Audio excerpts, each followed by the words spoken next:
as per the status, like gap between the rich and the poor is by 8-fold higher. So which was quite alarming, and we thought that we have to do something. I tend to try to follow Bhutan on a regular basis as head of global economics monitoring at the UN, but also out of personal interest in Bhutan. On one hand, we are faced with high unemployment challenges, especially among the youth, and other hand, I would like to share some of the aspirations of our youth and my views on how we as an academia. And when I say government is the ruling party, and then we have the bureaucrats, and then we have the private sector. I think the inactiveness or the reactiveness comes from the fact that the government has been taking care of us historically. So even today, medical is paid for, education is paid for.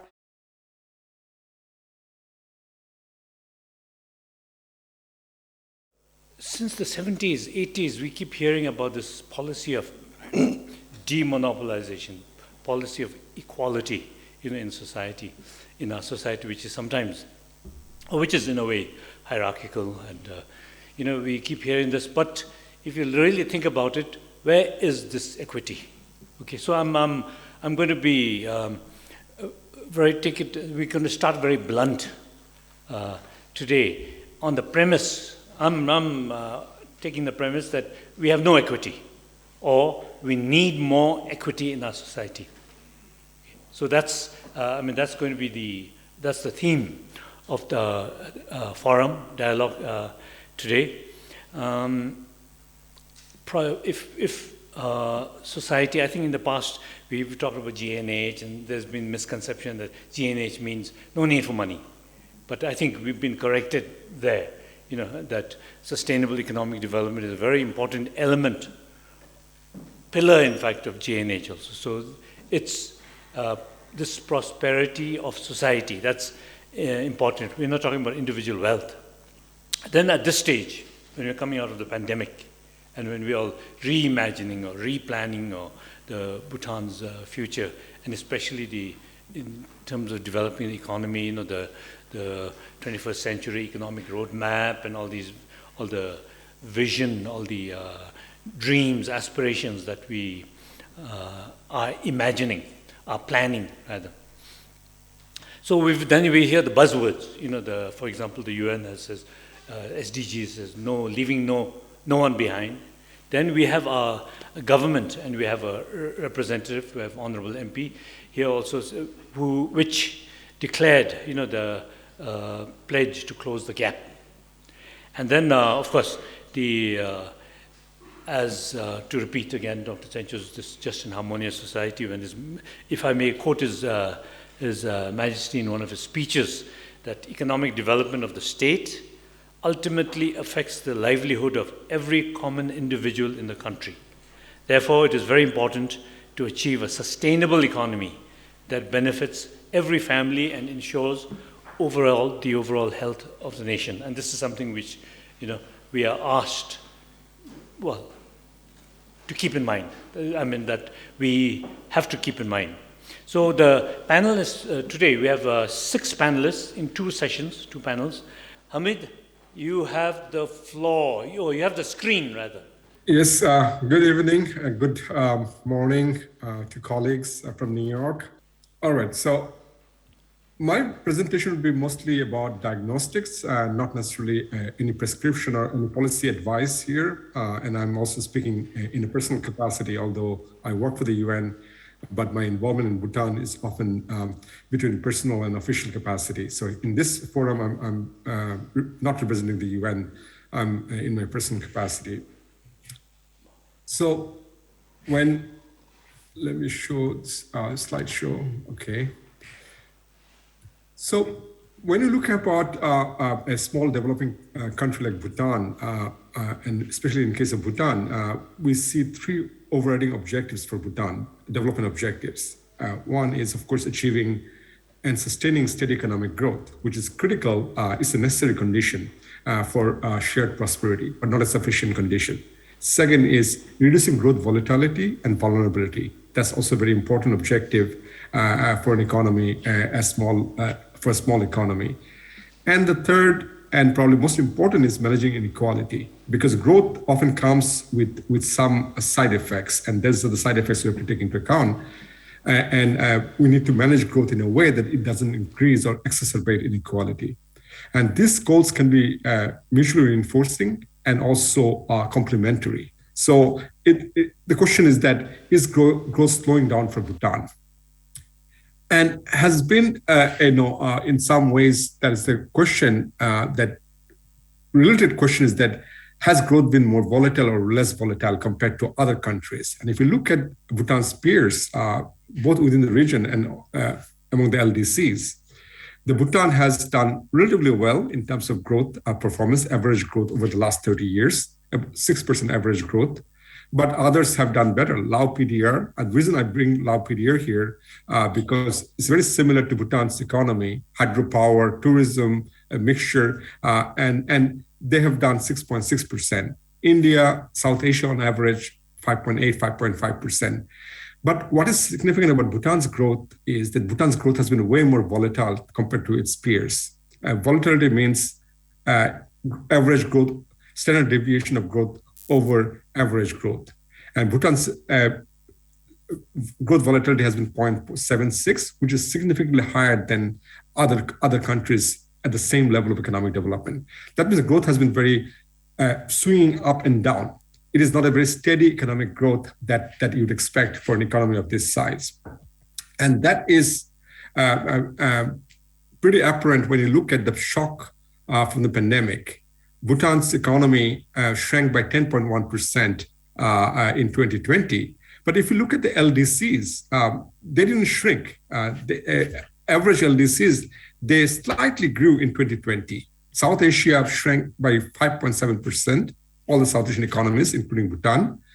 India shrank by 7.3%. But Bhutan shrank by a very large margin. And that is another reason that Bhutan needs to think about why Bhutan is vulnerable to global shocks to that extent. Global economy shrank by about only 3%, but Bhutan shrank by about 10%. And if you look at Bhutan's vulnerability to the global financial crisis, it barely affected Bhutan. Bhutan grew in actually over 6% during the global financial crisis, 6.7%, whereas in 2020, it contracted by 10.1%. But if you look at, so over the years, the last 10 years, one may consider that Bhutan has become more vulnerable to global shocks. And that should not come as a surprise. Bhutan's economy is more integrated through tourism, through trade. And that is also a call for better measures, policy measures for how to manage those vulnerabilities. Actually, when I looked at the global data, Bhutan is the sixth most indebted country, developing country in the world. You know, there's Japan and Italy and Spain. They are developed economies. Among the developing countries, Bhutan is the sixth, in 2019, was the sixth most indebted country. And that is not in itself a bad news for Bhutan. Actually, it's a good news because almost all the debt was incurred to invest in hydropower. So it was not for consumption. It's not it was mostly in productive investments. But if growth rate of Bhutan averages what it had in the last 10 years, then Bhutan's debt to GDP ratio, GNI ratio, would exceed 200% by 2030. And at that point, debt would not be sustainable. And at that, when Bhutan would really need to think about a severe debt crisis or debt risk of debt distress, that may affect its growth pattern going forward. And slowing economic growth that we have already seen, and on top of that, the large global shocks can tip the balance anytime. And I think Bhutan has to take that into account in its planning and policy considerations. So what is important for us to recognize that equitable growth is actually steady growth and resilient growth. When growth is equitably distributed, it produces longer-term benefits. And it debunks the earlier views in economic theory You don't have to have growing inequality with high growth. An economy can grow very fast and still keep inequality under check. Moreover, when inequality is under check, actually growth becomes much more steady and much more resilient. And that is the sort of argument that needs to drive the policy considerations in Bhutan. And so rising inequality is not inevitable by any means. And Bhutan is facing the risk of becoming a monoline economy. One critical sort of product, in this case hydropower, driving all economic activities. But in order to move away from that, Bhutan can think about productivity-led growth, growth that comes from economists have growth accounting frameworks, and we've shown that there are three ways you can stimulate growth: by adding more labor, adding more capital, or adding more efficiency to the economy. More efficient economy is more resilient economy, and this is called productivity growth or productivity-driven growth. In more technical terms, we call it total factor productivity, and I think this is where Bhutan needs to focus on. And productivity-led growth is invariably more resilient, inclusive, and equitable. And there needs to be more policy discussion and focus on what are the areas, what are the sectors where you can have more productivity-led growth. Not every sector would have productivity-led growth. Some sectors have achieved very high level of productivity, while others have not. So coming back to the issue of focusing on one line of exports or one product commodity that Bhutan exports, hydropower. Hydropower share in total exports increased from 33% in 2011 to 57% in 2020. So very sharp increase. In dollar terms also you see a significant increase. But what has happened is that all the hydropower export has increased, but total export, which is a major driver of economic growth as a share of GDP, has declined during the same period. And that is an alarming thing, because that means hydropower has crowded out other exports. And that you see in the orange line, the share of non-hydropower exports as a percent of GDP declined from about 25% to about 11%. So we see hydropower exports are dominating. It is reducing exports of non-hydropower, and it is overall, the exports are not increasing as much. And as you can understand, in GDP calculation, net export, that is export minus import, is a major driver of economic growth. But net export in Bhutan has not improved as much as it should have. Bhutan's sort of a story is that the sector that employs most of the people, almost 50% of the people, that has very, very low level of productivity, even by compared to its peers, the agriculture and fishery and livestock sector. On average, one crude measure of productivity is gross value added per worker. How much GDP per worker, per person employed, produces in the economy. If you look at in agriculture in Bhutan, which the blue dot is the share of employment, almost 50% of the employment is in that sector, but it produces, per person employed, they produce only $2,500. Compared to hydropower, it generates $77,000 per worker employed. Hydropower sector, in my calculation, employs about 4,000 people, 4,100 people, but it produces about $350 million of value added every year. So significant, sort of very small involvement of labor, very, very large economic output. Whereas in the agricultural sector, very large share of employment in agriculture, but very small value added. So roughly, those who are in the agricultural sector, they produce, although they're half the workforce, they produce just a little more than what the hydropower sector produces with 4,000 people. And this is where focus needs to be. Same with tourism sector, we're quite labor intensive, but productivity in those sectors are very, very low. Hotels and transportation, wholesale retail, all these sectors are very, manufacturing productivity is also very, very low. Thank you, Hamid. We'll also have to ask you The to last start wrapping up. slide, I'm coming to, this is my last slide. What is important here that 60% of the Bhutanese population are living in rural areas. And if you look at the rural-urban divide in Bhutan, which is quite startling, because rural GDP per capita, I calculated, is about $900 per person in the rural economy, whereas the country's overall GDP per capita is about $2,200. But if you just calculate the urban sector GDP, it's about $8,000 per capita. So urban-rural divide is about 10:1. So urban sector is 10 times richer than the rural sector. And this is quite a big of challenge for a small economy because this divide inequality may even go larger if there's no productivity growth in the rural economy, rural sector.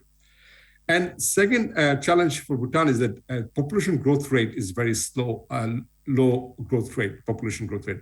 If the projections are right, Bhutan's population is projected to grow by 0.8% a year between now and 2032. That will make Bhutan one of the slowest growing population group in the world, even slower than the population growth rate in the European Union and many advanced economies. And that will mean that there will be more aging population and more people depending on a small workforce. And that will require also mean that Bhutan can rely on just on a small sector in terms of employment, hydropower, to generate all the growth for the economy. Growth has to come from other sectors of the economy, especially sectors that can release, abundant labor force who are underemployed and underutilized and low productivity, so that they can move to higher productivity sectors, and that can lead to greater productivity-led growth, and which would be more inclusive growth in the long run. I'll end here. Thank you. Yeah. Thank you very much, Hamid, for this your perspective. The equity, meaning kind of steady and sustainable growth, and we have some of these discussions have been taking place here, like all eggs in one basket and all that. And I would request later Gopal to maybe address one or two of these, reprioritization, of economic growth. We're taking off from there, and we, at a time when we are a bit comforted, with Kidu and everything, it's I think, very important to get this professional perspective, analytical perspective. Can I call the Honorable MP Kinley? I'm sure they've been asked many times, have you closed the gap? What's happening? So we'll ask MP Kinley to please tell us about the government's efforts, the situation, in narrowing the gap. Let's Kuzambo Dasho Kinley, fellow panelists, participants, students, and the organizers. Today, as I represent by default, actually, I also like to keep it at a personal capacity, not to claim that I represent the government or else the parliament or else the party per se. I have actually split apart my point of view in three broad topics. One is political point of view, the other is the government's point of view, but all observatory in nature, and then the third is the legislative point of view. The pertinent point of view that triggered DNT to adopting narrowing the gap, as its slogan was, in 2017, World Bank published Gini coefficient reading, and it was valued at 37.40, I think. As per the status, like gap between the rich and the poor is by 8-fold higher, so which was quite alarming, and we thought that we have to do something, and we thought that this could be something else that we really need to do. But from political point of view, something that is measurable should not be the political party slogan in any way, actually. But then, to be honest, narrowing the gap and narrowing the gaps have a huge difference. But then we understood, we drew a consensus that will keep as gap, but gap could also mean gaps. So we have to actually look at public service delivery issues. We could also look into other aspects of gaps. There was that consensus drawn amongst the members, and we actually voted among ourselves, and then we ended up. There was by majority, we ended up using the concept narrowing the gap. Now, with regard to the government's point of view, in the first 6 months, we could not actually do much with regard to the budgetary independence. We thought that budgetary independence should be the one which we really need to take care of. And therefore, if you look at the budget allocation, the budget appropriation as for now, we have actually 60% budget outlay appropriated and allocated to local government. We thought that the government, to narrow the gap, we should really focus on the local government. Therefore, we actually focused local government, unlike the past two governments. The central budget has been slashed and more budget appropriated to the local government. So they pocketed 60%, whereas the central government only 40%. And also, we took up water flagship as the most important program, and as for now, if I speak from my constituency point of view, there are like 50 million appropriated to budget in just 2 geoks, which does mean we are doing something to really help out, to bridge the gap between the poor and the rich, because as per the statistics, the local government has a bigger chunk of people underdeveloped and under low income category. And sub-base, granular sub-base road, which we call GSP, no matter how agriculture really, how we could actually be able to produce all agriculture products, if we could not really access to market, then there is some problem.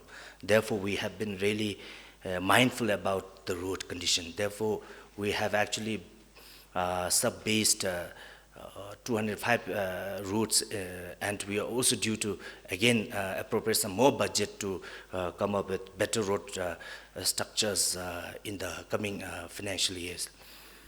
And day feeding program is another thing. Then we also have digital divide. So all divides and gaps are these are something that we really need to close. And then we have actually, through the Ministry of Education, provided laptops and desktops to almost all the nook and corners of a country.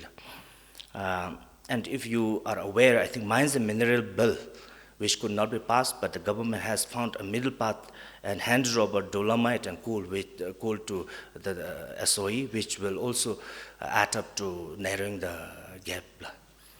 And then the challenges, there are many challenges that we face, but under time constraint, I will not be able to actually really run through, but I think during the question and answer session, we'll try to address this as well. But from the legislative point of view, if you look at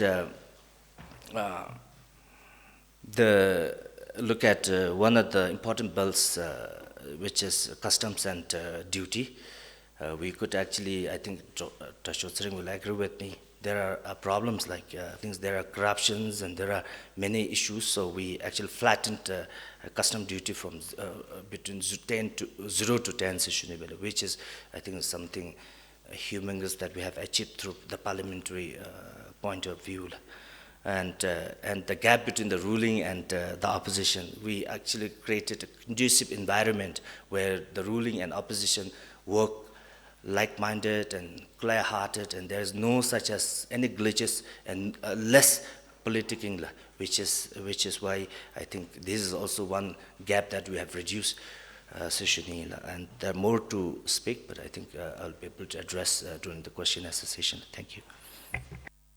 A number of important issues brought up in terms of narrowing gaps, not just one gap, and the focus on the rural population, local government, which we all sense now, an important trend taking place, and also very interesting gap between ruling party and opposition. Gopal's presentation was going to talk about the dimensions on the drivers of growth, the way forward, what we are requesting, what is the way forward in terms of financial institutions, what needs to be done. Thank you very much. Over to you, Gopal. Thank you, Dasho. Honorable Dasho. I think this is a very, I'm quite excited to see the very good turnover in the room. It's full, almost full. Before we prescribe anything, I think as a Bhutanese, as a policymakers, whatever, we have to understand the fundamentals first. We everybody know Bhutan is an import-led economy. We have a twin deficit problem in a sense that we have a high current account deficit and internal deficit, saving investment gap. We have a peg exchange arrangement that is historically, and we also have the key drivers of domestic economic growth is led by government, capital expenditure. With this, these are the fundamentals. The fundamental didn't change much, to be very honest. And this fundamental still remains, and we are now heading towards a 13th five-year plan. Under these fundamentals, we are trying to prescribe, economic policy options, and we are pushing private sector to act as an engine of growth. Factors of production is very crucial for us. When you do any economic activities, you have to rely on the factors of production. When you say factors of production, land, labor, capital, technology, entrepreneurial skills, the fundamentals has been already provided by the state. Like when you talk of land, land is provided by the state, landless, and His Majesty is himself providing land kidu. And that is again important factors of production. His Majesty believes in this, and we all believe in this. When you talk of labor, that is one of the constraints that we have been facing even today. We have to depend on the labor imports and for major industries and construction sector. Capital is definitely a very important factor of production, and RMA has been, although I don't represent RMA here today, I'm representing here on my own personal capacity. But to bring my ideas here, capital is very important for factors of production that drives actually other factors of production. Technology is definitely, we are lagging, and that's why right now, even from the, His Majesty's initiative and Ministry of Labor, a lot of skilling programs are going on. Sometime, when you look at the ease of doing business, access to finance is looked in isolations. So how each factors of production are interlinked, that we need to understand. They are closely interlinked. I think these questions we have to ask to the private sector. Even if you give access to finance, other technology front and all bureaucratic processes really makes things very tight, and this will deprive even access to finance. A bank will find is very risky. When you talk of Bhutan's, one of the important jewels, like we call CSI is one of the important jewels, and a lot of risks involved in this CSI sector. That's why the bank has been financial institution has been very reluctant to provide easy access to credit to these sectors, because nobody wants to share the risks. And now very important here is that how we combined all the factors of production together to make things happen. This is a challenge. We haven't done this. And starting from, from bureaucratic processes and licensing processes, we have to look this in a very holistic manner in order to achieve a high factor productivity for a higher growth and inclusive growth. That is very fundamental, I see. Another thing I see is on our growth dynamics. If you look at, private sector has been very nascent, everybody accepts that. Everything is driven by actually government expenditure. Without government expenditure, this has the lesson learned from the COVID pandemic recently. If there would not have been hydropower and agricultural sector, our growth could have contracted much more below 10%. I think we estimated one time, it was almost coming closer to 25% contractions. And I think thanks to the hydropower sector, at least this has cushioned the economy to getting into the deep recessionary space. And now, when you talk of growth, without government capital expenditure, nothing is happening, even the domestic credit. We call it the three triggers of economic growth.